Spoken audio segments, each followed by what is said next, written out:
Le Commonwealth est en proie à des problèmes qui sont un accident imminent, a déclaré un historien royal à Express.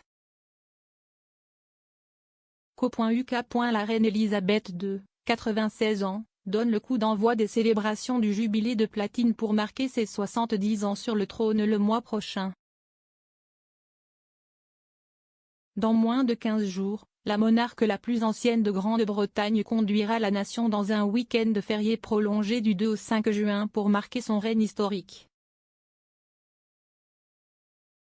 L'étape royale n'est pas seulement une célébration pour la nation, mais aussi pour le Commonwealth, dont Sa Majesté est le chef, ainsi que les 14 royaumes du Commonwealth en plus du Royaume-Uni, où elle est chef d'État.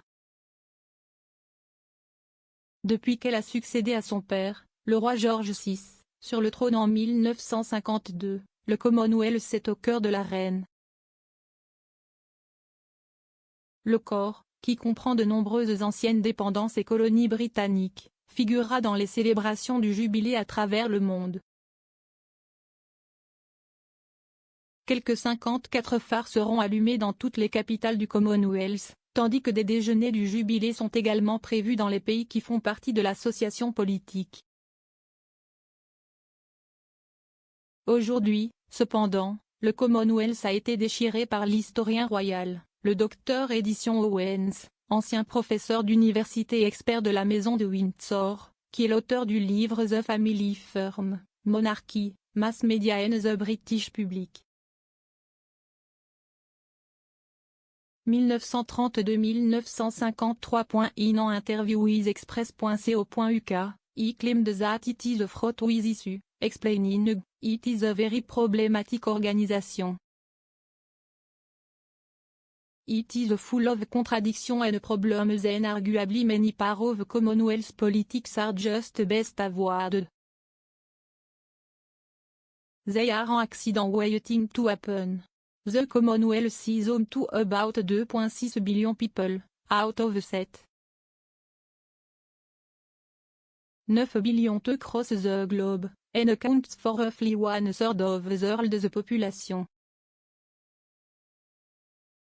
However, the organization has endured a tumultuous history since its inception in 1931, when there were still colonies within the British Empire.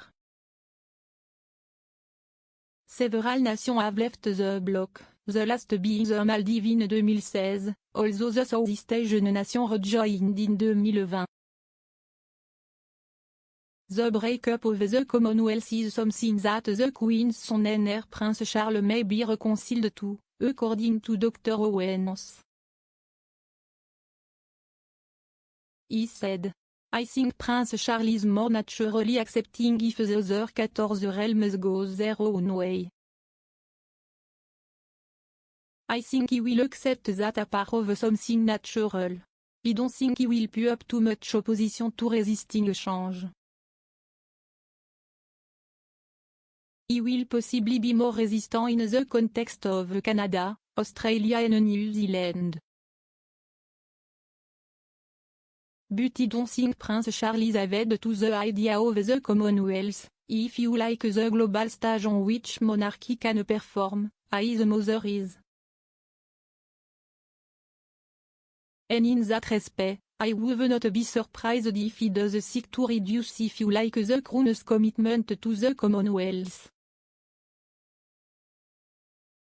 The historian claimed that the Prince of Wales will seek to take Britain's monarchy forward in other ways when he becomes the king.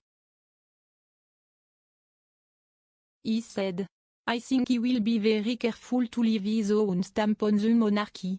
I think he has carved out his own platform if you like in order to have some kind of a global voice.